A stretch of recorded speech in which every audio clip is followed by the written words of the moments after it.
welcome or welcome back to my channel. My name is Dee and this is Dee's Reading Lounge. This is where I'm sharing my love for reading at my own pace.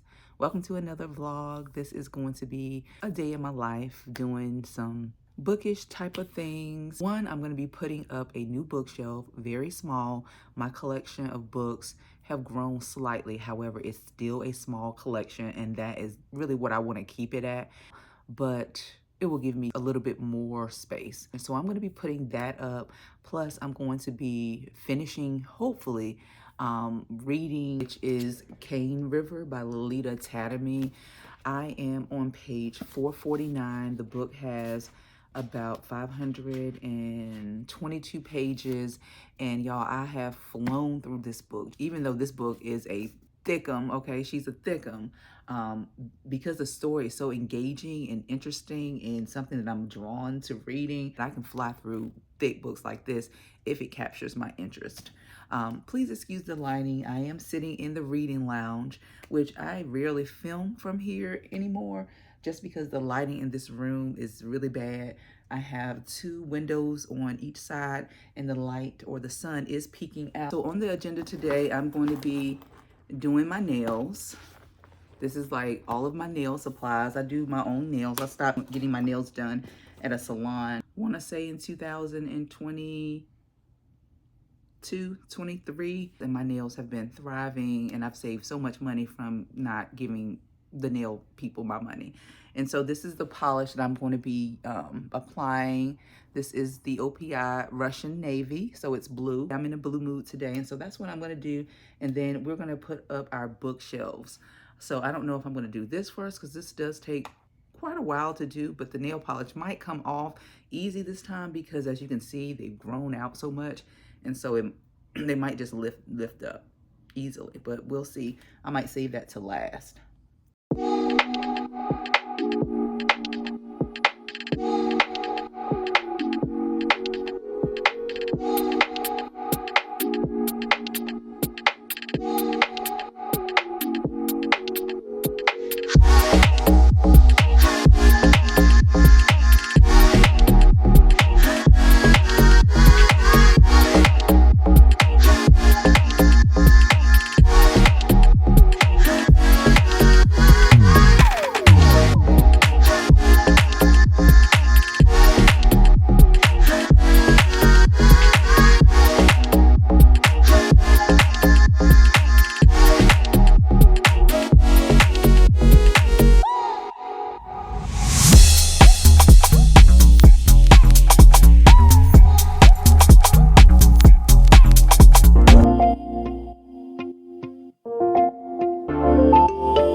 clip is all put together. It's really cute.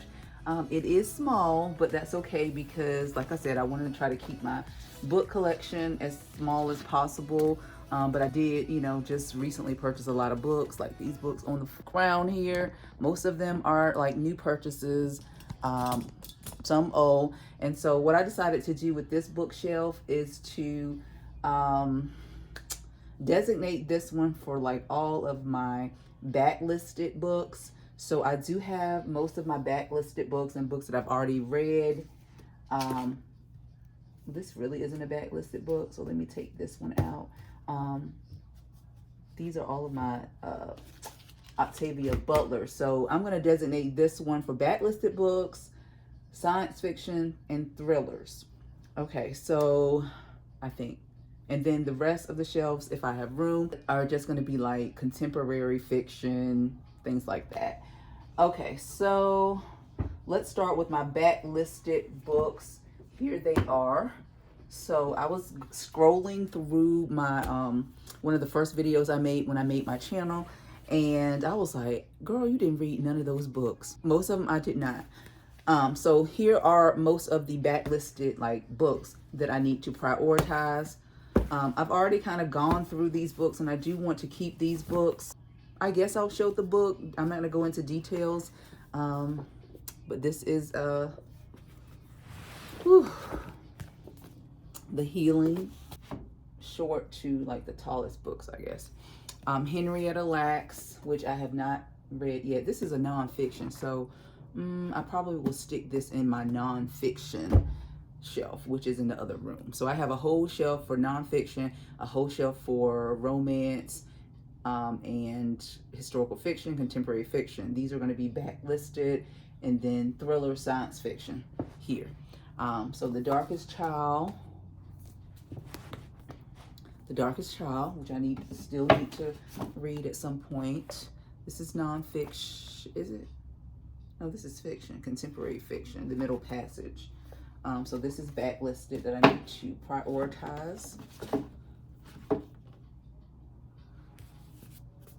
Stay With Me,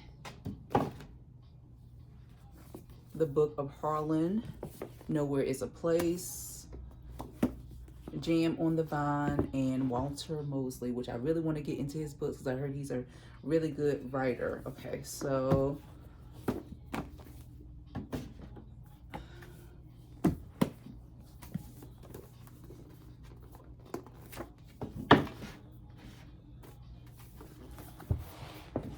anyway, so let's go. All right, so these are all of my back. Cannot be. Let me check the other room, because according to this, I only have 6, 7, 8, like 8 like really old, super old books that I have not read yet, and all the other ones are new. This one is new, however, it's been on my TBR for a while, so I'm going to consider this backlisted.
such a short book.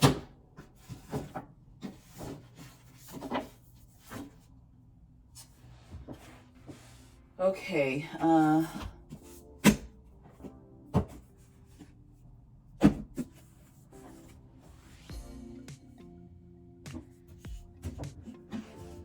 right, so next I'm going to put my Octavia Butler science fiction, continue with the thrillers, science fiction, thriller, fantasy on the bottom. So I've got Fourth Wing here. And so instead of, let's see, let me see if this fits. Oh, somebody's at the door. It does fit.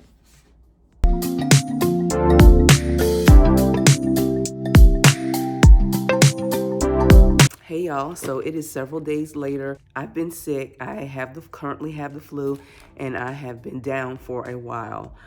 This day is the only day that I've felt well enough to even get up. And so I thought I would go ahead and record and finish up this vlog.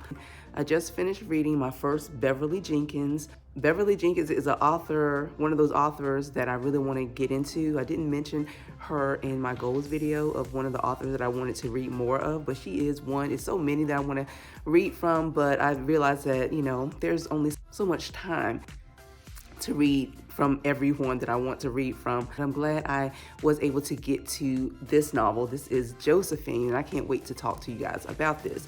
This is, I didn't realize isn't written for young adults or teens.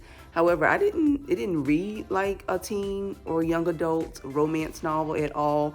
It did give me some nostalgia because, you know, when you fall in love for the first time, the butterflies and the things like that. And of course it was a swooning gentleman caller in the story, and sweet little Josephine, her innocent self, fell in love like with her first sweetheart.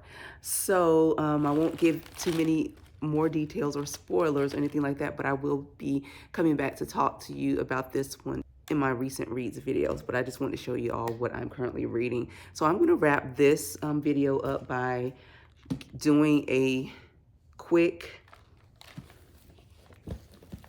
library haul. Who am I with all of these library books? Like, I'm really going to read all of them. Anyway, so the first one is Mariah Carey, The Meaning of Mariah Carey. And so I heard someone, maybe more than one person, talk about how good her memoir was. I'm not generally interested in Mariah Carey, like as a person. I know she's been through some things. I've heard about some of her family history and stuff like that, but I never really wanted to read her memoir. But I was watching someone, I don't remember who I was watching, and they mentioned this book again. She just seems to be, I could be wrong, I don't know this lady, of course, but she just seems to be very superficial and unrelatable. That's why I never really was interested in reading her memoir, but that could just be a mask, you know. She could be a very sweet person. I don't know, she could be. So I went ahead and picked this up to read her story, and so I did check it out from the library. And this one was written several years ago, so this one is not a new one. So she wrote this in 2020, so almost 5 years now. So, and that is her when she was a little girl. She just seems to be very unrelatable as a person for me. So I picked that one up. The next book I got was Zora Neale Hurston's Hitting a Straight Lick with a Crooked Stick. What made me pick this one up? I think I was just browsing my library's website, and somehow this one came up, and I am really interested in reading something from Zora Neale Hurston. So this one says, in May 1925, Zora Neale Hurston, then a... Oh, okay, so this is a collection of Harlem Renaissance stories. Okay, so I'm not sure if this is fiction. I'm sure it is. Okay, let me read the synopsis. So it says, in May 1925, Zora Neale Hurston, then a fledgling writer, was living in New York, desperately striving for a toehold. on the world. For the next decade, she wrote short story works that captured the zeitgeist of African American life and transformed her into one of the central figures of the Harlem Renaissance. Nearly a century later, this singular talent is recognized as one of the most influential and revered American artists of the modern period. Hitting a straight lick with a crooked stick, I love that title, is an outstanding collection of stories that flash with Hurston's biting satiric humor as they share revelations about love and migration, gender and class, racism and sexism that proudly reflects African American folk culture. Brought together for the first time, they include 8 of Hurston's lost Harlem gems, which were found in dusty periodicals and archives. All are timeless classics that enrich our understanding and appreciation of this exceptional writer's voice and her contributions to American literary traditions. So I guess this is a collection of short stories that she wrote. I will update you guys if I get to this. So the next library book that I got, this one was the first one I checked out, is A Man Called Ove, by Frederick Bachman or Bachman. So this one just seems very cute, like just a change of pace in my reading, something, I don't know, not depressing, something just totally different. So it says, at first sight, Ove is almost certainly the grumpiest man you will ever meet, a curmudgeon with staunch principles, strict routines, and a short fuse. He thinks himself surrounded by idiots, and no wonder, with all those happy joggers and shop assistants who talk in code, not to mention the perpetrators of the vicious coup d'etat that ousted him as a chairman in his neighborhood residents association. People think him bitter, but must a man be bitter just because he doesn't walk around with a smile plastered on his face? So this is going to be a character-based story, somebody, I don't know, something different, a change of pace. And so I heard that this writer is a pretty good one. And so I just thought I would pick this one up just for something different, something, new. So the last book that I got is Black Cake by Charmaine Wilkerson. And so this one is not a new book. This one came out, I want to say, in 2022, so almost 3 years ago. Taylor Jenkins Reid blurbed this. It says, Black Cake is a beautiful, deeply resonant story of children trying to understand the mother they have lost. Charmaine Wilkerson transports you across the decades and around the globe, accompanied by complex, wonderfully drawn characters. She has managed to tell a story that is meaningful as it is delicious. That's by Taylor Jenkins Reid. And then, yeah. So that's pretty much, sums it up, what she just said in her blurb. So I thought I would quickly show you guys these books and go ahead and wrap this video up. Thanks so much for watching. I will see you guys in the next video. Take care and be blessed. Bye.